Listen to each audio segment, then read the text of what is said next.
good to have you, Jared and Darren, for our second podcast, the IAMCP today. First thing we want to do here is to do an introduction. So I'll go ahead first. My name is Fred Babaee. My business is B2B Sales Accelerator. I provide meaningful introduction between partners so they can do business together. So what we do in terms of providing support to partners is we create a go-to-market strategy. We build from those meaningful introduction, we sort of build a pipeline, and then from that pipeline, our goal is to make sure that we can increase partners' revenue through a different type of strategies. Could be through either sales or marketing or different type of venues where we can actually provide help in helping partners to move forward with these introductions and eventually create some meaningful revenue out of those introductions.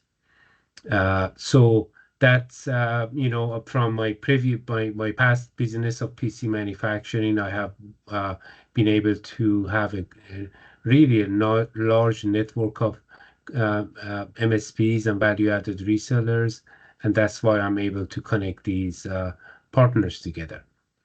So thank you so much. Jared, go ahead and for introduction, please. Thanks, Fred. Jared, my company is BroadBear. We are technology solution providers, focusing on Teams room, Zoom room, infrastructure. So that includes structured cabling, access control, intrusion, camera systems. We do internet circuits, project management. So we basically partner with a lot of MSPs and a lot of referrals, and we pride ourselves on actually doing a pretty good job, and that's why they keep coming back. So their customers are happy, and then we're, the chosen provider. And yeah, prior to that, I was actually in a different world before starting my company. I was in the virtual reality training simulator business. So with that, have a good background in software development, hardware development, project management, dealing with lots of customers around the world. So, and then, I don't know, Fred, would you like us to also talk about IAMCP now, or is that? Sure. I will, definitely ask you about that as well. But sure. That's fine. So, Darren, go ahead, please. All right. Yeah. Hi, I'm Darren Somo with Greystone Technology. We are a full-service IT managed services provider. So we do everything from managed and co-managed IT support services, help desk, end user support, cybersecurity, cloud services, IT consulting, user training, website and application development, all of the above. So we are focused more on infrastructure. We're a very strong Microsoft house. So we do manage everything, AWS, et cetera, but we are much more closely partnered with Microsoft's ecosystem than some of the others. And we can pretty much help with anything from A to Z, either on a fully managed or a co-managed perspective, to help companies sort of augment their internal IT if they have internal IT staff. Great. Thank you so much, Darren and Jared. Both your businesses are in high demand, and I'm sure you're always busy trying to help partners. Let me ask you this: what brought you to IAMCP, and how has your involvement evolved over time? Jared, you want to start? Sure. I believe how I was brought to IAMCP was, so we were a Microsoft partner, ISV in the olden days with my old software company. And Microsoft used to have trainings at the MTC in Irvine. And at some point, I'm pretty positive that Justin Slagle was at one of those meetings, and somehow got talking to him, and then was introduced to some of the other guys invited to join, and went to a couple meetings, and then Eric Klaus twisted my arm to join up. And I think, trying to remember exactly how long, but it's been at least 6 years. I think it's actually like 8 years now that I've been part of IMCP. Excellent. How about you, Darren? So I was told to join. So No. I've been a member of IAMCP for a little over 6 years now, but when I first got started in 2019, I joined what was at that time IT Responsive. Greystone has since absorbed, merged with IT Responsive. So at that time, the owner of IT Responsive had been a member of IAMCP, but I would say was maybe an inactive member, registered, but maybe didn't show up that often, and said, this is a great group and there's some really good partners in here and you need to get involved. And so I went to the first meeting and the rest is history. I've been there ever since, and try to get to as many meetings as I can, as many networking events as I can. And I don't make them all, but I definitely make more than my old boss used to. So it's been a very beneficial relationship for me and for Greystone as a result. Excellent. How did you guys partnership first come about, and did really IMCP help in facilitate this sort of connection, or did you know each other before IMCP? I'm gonna have to rely on Jared to tell that story, because the Greystone Jared relationship predated me. So I got to inherit a great relationship with Jared when I joined, but I'll let him give the background. Yeah, so guess goes back to again, Justin Slagle was with Microsoft and he was in charge of all the partners in our area. He would put on these quarterly events. And at one of those, I met Chance, who was the founder of IT Responsive. And he and I got to talking, both members of IMCP. And he said, I can, at that time, they were a much smaller organization. So he definitely needed a lot of the stuff that I could bring. And one of those funny ones is just like they had moved offices, expanded, and as a little guinea pig project, actually, he, had me wire up their own office and do their own infrastructure so that, we can have some project under our belt. So again, yeah, so IMCP, Justin, Microsoft, we're also a CSP, but for our IMCP group, because there are a lot of people that do that type of stuff, really focus on that as much. But we are a Microsoft partner. We do some managed services on a small scale. But again, for our partnering in this group, we don't focus on that. But yeah, so I met Chance, now that I'm thinking this through, it's got to be at least 8, 9 so years ago, possibly 10, but it's been a long time. Yeah. Great. Yeah, great. Great to know that. And the other question I have is, what specific challenge or opportunity led you to collaborate? What sort of challenges or sort of opportunity created this collaboration? Yeah, I'd say it's basically just having complementary services to each other, right? So, Greystone provides a lot of managed IT services. Jared provides a lot of, other things that we would typically outsource to a third-party company, right? So whether that's cabling and wiring, physical security, things of that nature. We just fit well with each other, very complementary, where he does things that we don't do, we do some things that he doesn't do. So it makes us a natural partner, where when we have a client, if we can bring in additional services from a trusted vendor that we know and have worked with in the past, that's obviously a big benefit to just hiring out to some third party based on a lowball quote or something like that. We know Jared does good work. We can vouch for Jared's work. He's done it before. And so that was kind of, I think, the initial catalyst for us working together, is just that we had a good fit of services. And I think the reason it's worked so long and ongoing is just because of the quality work that Jared does, for example, and the trust that we have in him, right? And that's one of the big things that develops over time through partnerships with IAMCP or anywhere else, is just the trust, right? There's times where Jared will uncover something being on site, or maybe we just had the bandwidth limitation. We couldn't get somebody on site to install things that we would normally do, or maybe in a location we couldn't get to.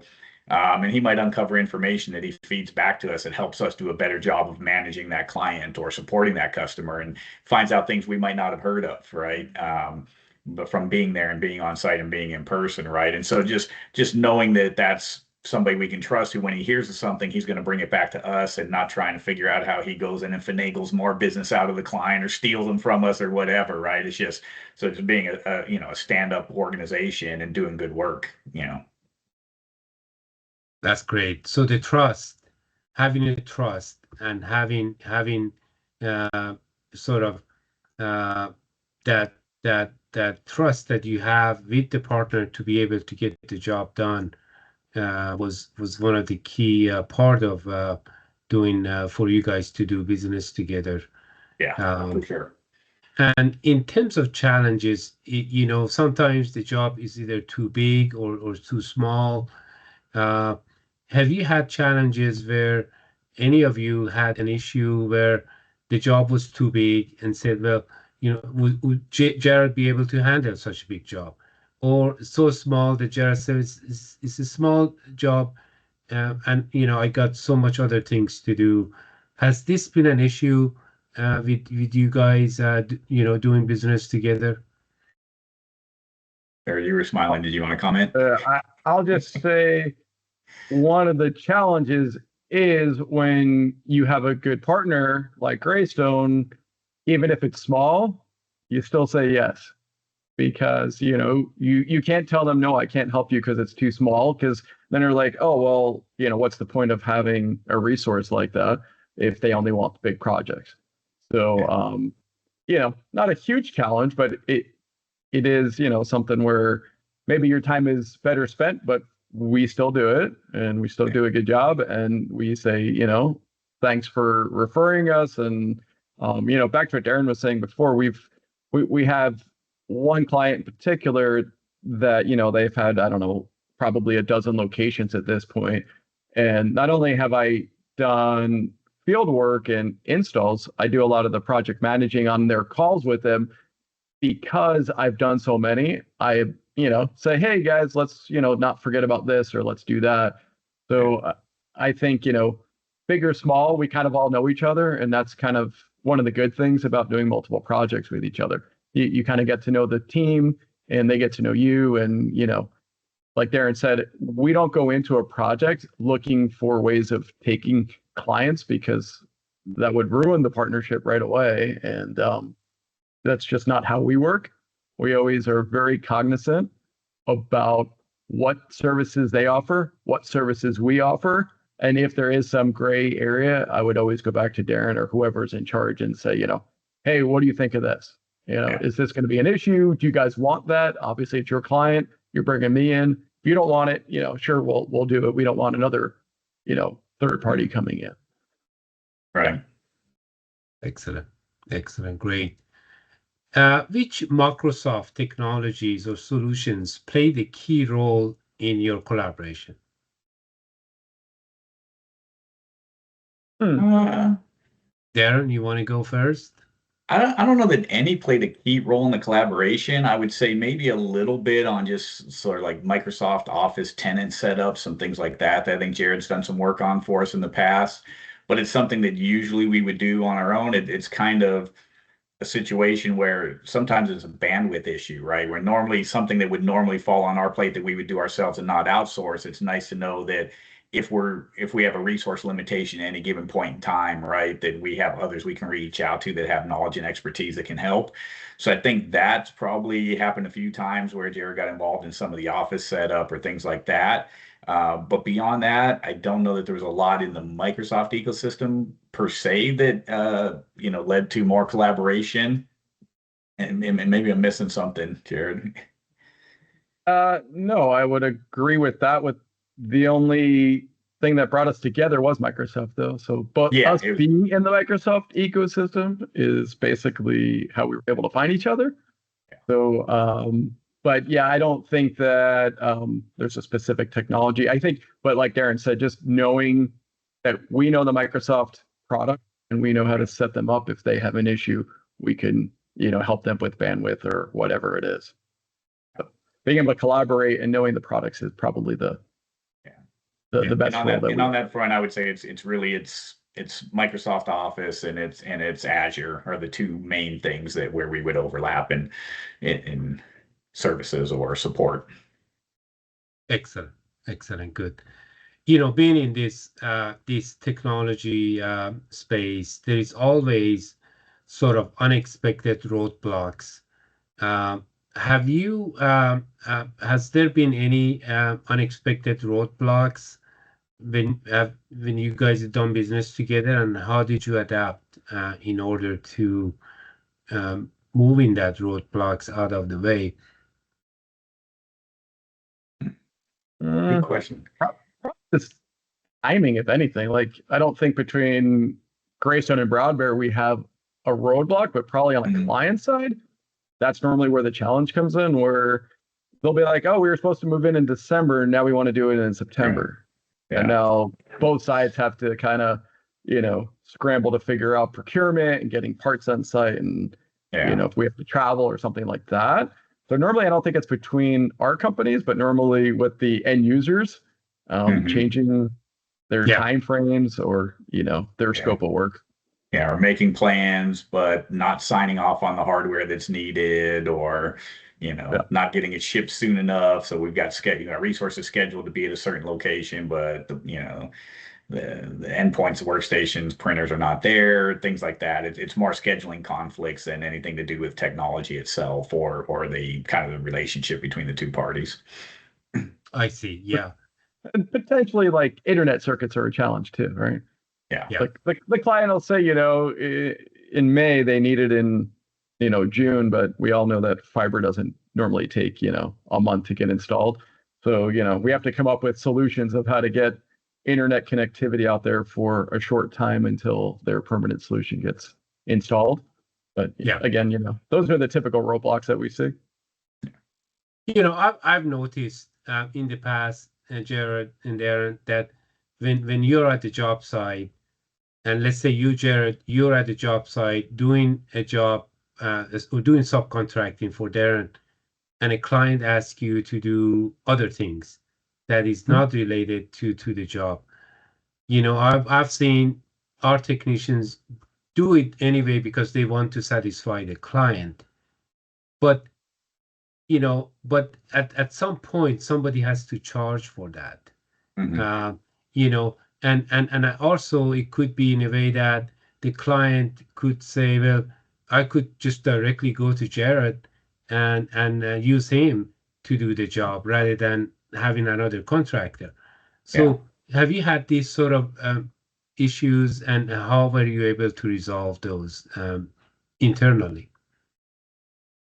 So honestly, I don't think we've really had any of those issues, but I think it has to do with just sort of the experience and knowledge that Jared brings to the table, right? Like he's pretty, and this is where the trust factor comes back in. Like he's pretty good at distinguishing, hey, is this something that while I'm on site doing this, I could spend 15, 20 minutes, knock out this problem, save Greystone a headache and a complaint. Yeah, I'll just go ahead and do it. Or this is going to be a 2-hour distraction from what I'm here to do. So I'm going to tell them that I'm going to notify Greystone. I'm going to make sure I get a ticket open, get somebody to work on it, right? I think he's been around the block, right? And he knows when to just kind of concede a little bit of time and when not to let it detract from his overall scope.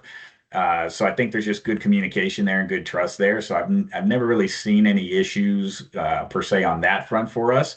And then in terms of them trying to go to Jared to ask for it, I mean, we've had situations where, let's say Jared came in to do the networking or the cabling or was there for the ISP turn up or something like that. And so then they associate Jared as the internet guy or Jared as the networking guy and not Greystone as the owner of the client. So 2 years later, they call Jared and say, hey, we want to change our internet service, or hey, we want to do this, right? And then Jared's great about calling us back and going, hey, have you talked to them? Because they reached out to me for this, and then we'll get in contact with them. And we may still have Jared go out and do the work or whatever, but he routes it back through the proper channels always. Excellent. That's where the trust comes in. Yeah, again, I'd say we've definitely come up, upon those situations where, someone does ask something that's out of the scope, and we're definitely a lot better than in the beginning days of just pretty much doing it and didn't, like you just said, like somebody at the end of the day has to pay for it, but we probably didn't care so much. We just wanted to get it done. But again, having a relationship with them, because of that, right, I could call into Greystone's help desk and know a few of the guys, and they'll normally just help me if they have the time, because it's their client and we just want to get it done. So I'd say that's also the relationship of having me be able to just call in and get it done right away, instead of the client opening the ticket, which might get resolved in, whatever their SLA is, but it just looks good for the client, right? They're really happy that, hey, you're here, can you get this done? And, again, if it's 2 hours, it's different. If it's, 15, 30 minutes and we can get it done, then happy to do it. Excellent. At the end of the day, it's taking care of the client. Mm-hmm. Yeah. And making them satisfied. And making a good judgment call, right? Making an intelligent judgment call. Yeah, exactly. What are the most valuable lessons you've learned from the partnership you have together? I would say from my side is you don't know everything, right? And sometimes we tend to think it's our client, and Jared's, our partner that we bring in for this task or that task or the other task. And so you want to believe that for an MSP, that our technicians, our client success managers, that they're completely plugged in and they're talking to everybody all the time. They know every complaint and every little issue and everything, because they're dealing with them, on a routine basis. So you would never think like, well, somebody that comes in for a one-off job or a project or help here and help there. But Jared's been a wealth of information where sometimes it's just the guy on site is the guy that gets the information. And by him being there, and we go on site too, but it's like he may be there and talk to somebody that we didn't talk to, or hear something, or get a perspective that we didn't know.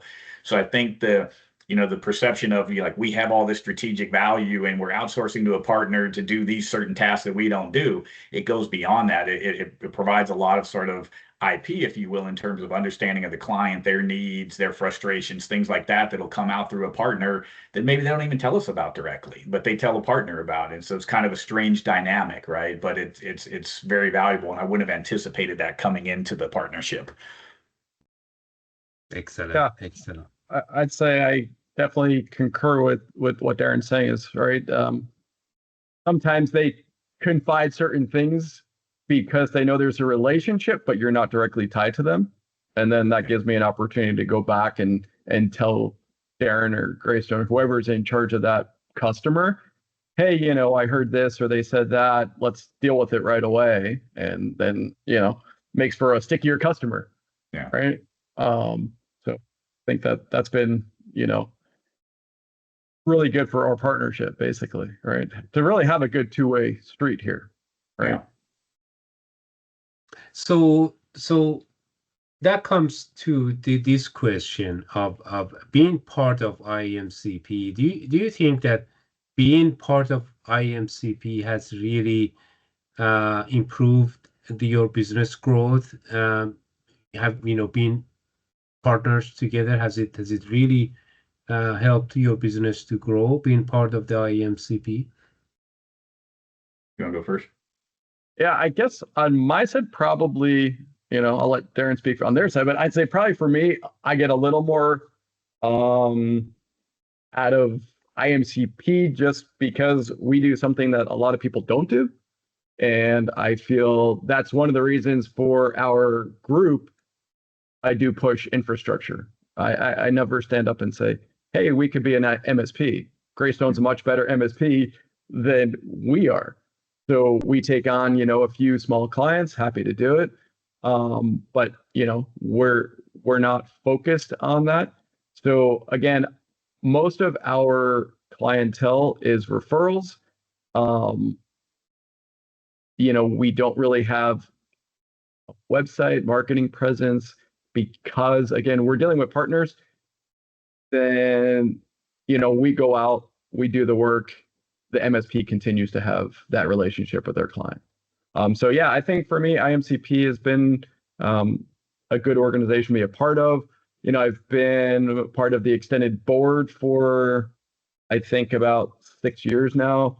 So from technology to learning chair to kind of jack of all trades that, wherever I can help out, helped out with the golf tournament. So I think as an organization, just kind of get in there, help out where you can, and yeah, try to make it a better organization. No, I think IAMCP has been good for our business as well. I think it kind of depends on your definition of success and what you look to accomplish through the group. Being that we're an MSP and there are several MSPs that are part of IAMCP, you don't come in and just expect like, well, every month when I come in, I'm going to get a handful of referrals from people running to me. There's other people that have other partnerships that are longstanding, just like ours is with Jared's for, 8-10 years plus. But I think having connections in different areas with different spheres of excellence is important. I think knowing people who can bring in, even like right now, I'm working on an opportunity that came from a partner that I've known since day one for 6 years since I've been in IAMCP. And I think we've maybe brought them into 1 or 2 deals, and now they're bringing us into their first deal where they're utilizing our services. So it's like 6 years in the making for it. But they're bringing us this deal now, but they were also a great resource for us when we needed their expertise for something that we didn't do.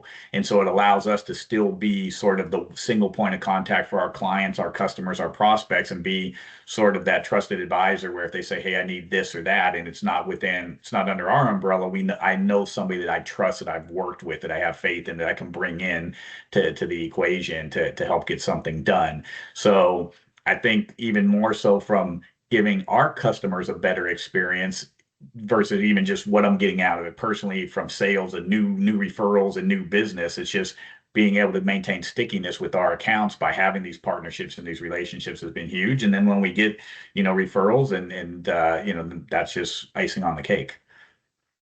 I'll just add to that as well, like partnerships around and knowing people so one of the big things I feel is just having the resource in your back pocket when you need it. Like Darren said, oh, it's 6 years and he knows somebody. Like we've had software development done by another partner. It's not our go-to, but when I needed to get the project done, I know where to go and I have that resource. And then it definitely makes the client stickier because, oh, well, I can go to BroadBear and say, hey, we have this need, and we bring it to them, right? I don't have to go send them off to 10 places. We say, oh, sure, we'll set up a meeting. We can get the project taken care of, no problem. So I think that's really one of the great things with IAMCP is just having the resources when you need them. And it's definitely, again, Darren just said 6 years. So some partners, they might have a need tomorrow. Some partners, it doesn't happen for years. And sometimes it's a relationship. We always kind of say, right, it's the meeting between the meeting. Like you don't just get up and all of a sudden join an organization and everyone wants to just work with you. Right, you got to go out of your way. You got to get to know them. Go out to lunch, coffee, whatever it is. And we all say again, we'll say it again. Like you do work with people you like, right? So we like people that make us money, but we also just want to hang out with people we like. Exactly. Everybody wants to do business with people who they like, and that's really important. And I know with my experience being part of IAMCP in some of the sort of social events, I've had an opportunity to meet partners and explain to them about my business and services. And then we got to meet again and was able to do business together. So it really, really helps in terms of getting to know the client face to face. And I'm glad that we are back into almost normal, since the pandemic. And now we are able to really get to see each other and talk to each other, live, rather than these sort of virtual meetings. Yeah. So that has helped. I'll say just to that, it's very interesting you just say that because I was at a networking event last week, a different event, and one of the guys there said, oh, this is my first time being to an event since COVID. And I'm like, Yeah. Okay. I mean, so Yes. yes, there's still people that, right, are not going out. Yeah. You would think, it's been long enough, but yeah, I mean, literally the guy's like, yeah, I haven't been out much. Like, okay. So, yeah, so it's great to sort of get back out there, and obviously our group is growing again, and getting more and more people to chapter meetings is great. It is. It is. Yeah. Then let's talk about success and impact. What tangible outcomes have resulted from your collaborations, from both of you in terms of revenue, growth, new clients, innovation? What are your thoughts in regards to that in terms of tangible outcome? I'll let you start, Jared. I mean, I guess from our side, you're right, Greystone thinks of us for projects when they get a new client or someone moves or they hear about something. So right off the bat, that would be a project we wouldn't have on our own. So that's additional revenue to us. I'd say back to a point Darren made too, when we're on site and we see something or hear something or find out something that would add to the client or they need something, we go back and tell them, which then could, lead to additional revenue because it wasn't something they knew about. So, it's definitely it's a little tricky depending on who owns the client. And in most of the cases, right, these are all Greystone clients. We do have one or two of hours that we brought to them, but for the most part, it's definitely interesting with the trust because, right, they're giving me a lot more, than I give them as far as clients, but we give them back, delivered projects that the client's happy with. Excellent. Yeah, well, I would add to that too. It's a pretty good mutual share. I mean, some of the clients that Jared gives to us are monthly recurring clients, right? Where we're providing managed services for them. So we get monthly recurring revenue as opposed to a lot of the one-off project work that we give to BroadBear. So I think it all kind of balances out in the end. I think beyond that, it's just having a flexibility for your business as well is important, right? There's times where we've used Jared, as I said, just because we were short on resource. It would be something that if we defined our areas of emphasis and said we're going to do this and BroadBear does that, there may be something that falls squarely in the Greystone category that at any given moment, maybe somebody left the organization, or maybe we had two other big projects hit at the same time or something, and we're just short on resources. And we know, hey, Jared can do this work too. Even though normally we do it in-house, we can farm that out to Jared. So it allows us to expand and take on business we wouldn't have been able to address otherwise, or we would have had to schedule way out because of resource restrictions. So I think it allows you to grow your business that way by almost having this sort of fluid resource planning where you can scale up and scale down quickly to address certain situations, right? I just interject or add to the like expanded market reach. Like, so they have clients that I've gone out to that are out of state or far distances that most of their resources, they're not going to travel. They're local. So, we've gone like New York, New Jersey, Texas, we have Oregon, so we've done a bunch of traveling. And then within California, they have some clients that are, I don't know, 4, 5, Central, 6 hours northern. away from here. Yeah. Yeah. So, that helps them deliver projects to, clients without having, again, to go find a local resource that you don't have a relationship with. Yeah. Doesn't always lead to good outcomes. Yeah.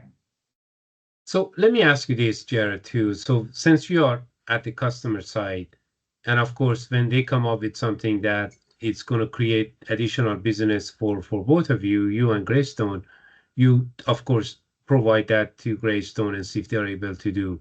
What if they come up with something that Greystone may not be able to do?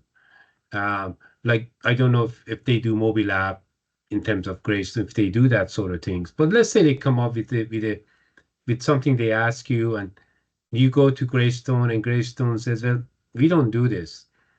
What would be your sort of approach? And of course, with your collaboration with Greystone and Darren, you sort of go and find maybe another partner that could be coming in that both of you can support that client? How would that sort of work and play for you? Yeah, I'd say I would certainly ask, Greystone first. Hey, there's a need. If they say, hey, either we don't do it or we're not interested, then and they give me the okay, I'll go back to the client and say, hey, we can help you with this, and we have a resource, and we'll bring it in. And kind of the cool thing with that is, since we still have a relationship with Greystone as their client, when we do projects like that, they're still involved, right? We might be heading that, but they still know what's going on. And then even, some of the tools that they use that we can share. So for documentation purposes, like if we go out, we document stuff, we can put it into the client portal, and everyone can share, those resources. So again, it's never try to go around them. Just be upfront. This is what's needed. This is what's expected. Do you want it? Sure, great. If not, okay. If it's something we do, then we're happy to do it. Again, no reason to bring in additional people from the customer facing side. We might bring in another third party, might be another IAMCP member. Mhm. But a lot of times, either Greystone or BroadBear will just keep it on our paper, bring in the resource, and that way the client still only knows one or two entities that they have to deal with, right? It's not like chasing down somebody else. Who did the software project? Let me do that. They don't want to deal with that, right? Yeah. Good point. They want one or two people to deal with. Yeah. That'll remove the confusion from the client, because they got one point of contact to go to, rather than two or three different places to get an answer. How have there been any surprising benefits or sort of aha moments along the way, you guys doing business together? Has there been any surprising anything? I'm sure it has been. Aaron, what's surprising? Are you surprised? Not really. I don't think there's been any surprising. I think, like I said, the aha moment is one I've already discussed. It was just sometimes people will share things with Jared or his people that maybe they didn't share with us, right? And you would think, well, we're there 24/7, 365. He's there 8 hours, one day, one day a year or whatever, but for whatever reason, sometimes maybe it's just a matter of timing, right place, right time, right situation or whatever. But that that somebody we're bringing in as a partner could extract information we might not have received firsthand, right? And that was a little bit of an aha moment. Yeah, I'd say just relationships. One of the things we're good at, personally good at as well, is relationships and with the clients. So, I am definitely, when you're on site, it's a lot easier to see what might be needed or just ask questions. Hey, what are you doing for this? What are you doing for that? Oh, well, we can help. All right. Doesn't matter which entity is doing it, but of course, yeah, no problem. We got that. So, and then with that relationship, a lot of times, like Darren said, like they'll say something that and sometimes I don't know if it's like they would rather go through a third party and say something, right? You don't want to like go up to Darren and say, hey, I didn't like the way that went, but they're happy to tell me, knowing it's going to get back anyway, and then we get it resolved. Less confrontational. Maybe they feel like less combative. Exactly. They can tell somebody else or whatever. Yeah, for sure. Exactly. So I think that's kind of how it works. It's like, it's surprising that a client would trust, like Darren said, like an outside resource as much as they have, right? Yeah. So that's been a good aha moment, though, right? It helps both of us. Yeah, and I think there's also a bit of who you're partnering with too, right? And I've kind of, I've touted Jared before, but having the experience and the knowledge, like he talked about, hey, we're on site and we're going to question things, or hey, why are you doing this, or why have you thought about that, or whatever, right? Where sometimes within your organization, and I'd like to think that Greystone does a really good job of this as well, but sometimes when you got 20 tickets a day you have to get through, the tendency for those technicians is just solve this problem.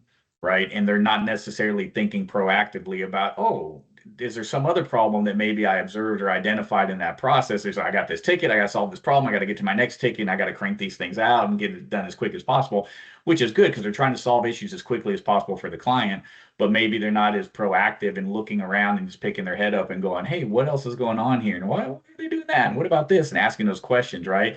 And, you know, and a less experienced group would do the same thing. They would go in to do network cabling and just head down, run the cabling and never look up, right? But Jared's group is great about Jared and his people will go in and look around and they'll ask questions and they'll look into things and they'll dig and they'll probe. And so just finding somebody with that level of experience, you know, and know-how is important too. And, you know, that's where part of the trust factor comes in, is knowing that they do good work, but they go beyond just doing the good work that they're set out to do.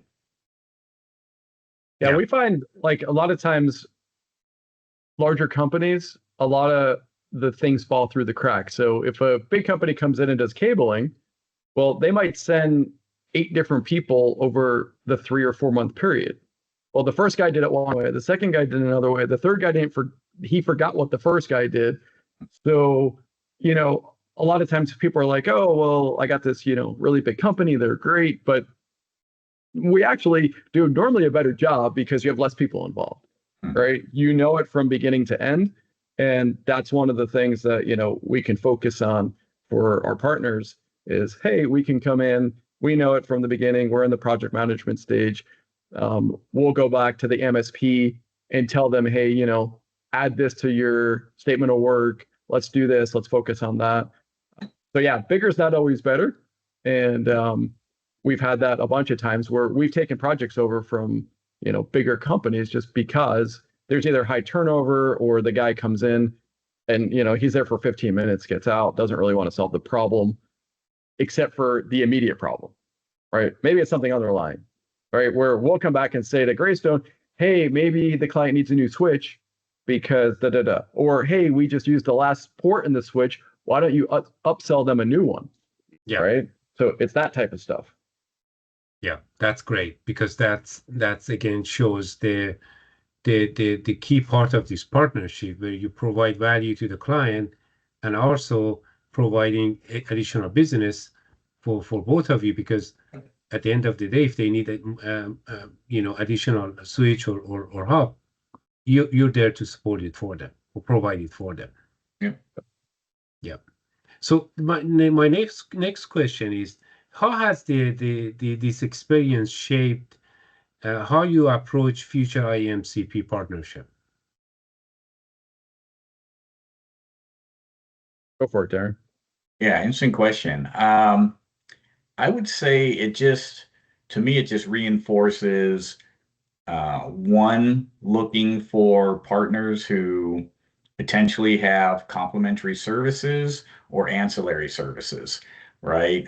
Sometimes it's things that we need to do, but maybe we don't have the bandwidth for. But sometimes it's just finding partners that have other solutions, technologies, things that they bring to bear that our customers could want. And it might not even be on a sort of a commission-based partnership level. It could just be a, hey, I've met this guy or this gal, and she has a solution, and I think it would be useful for your company. I'd like to introduce you to them. I'd like to set up a meeting. And it may be done completely outside of Greystone, but if it's allowing us to identify and help a client solve a problem, it further improves our relationship with that client, right? And our retention with that client, because we're bringing in other things, whether it's a Power BI platform, whether it's you know, how you're managing data, whatever it might be.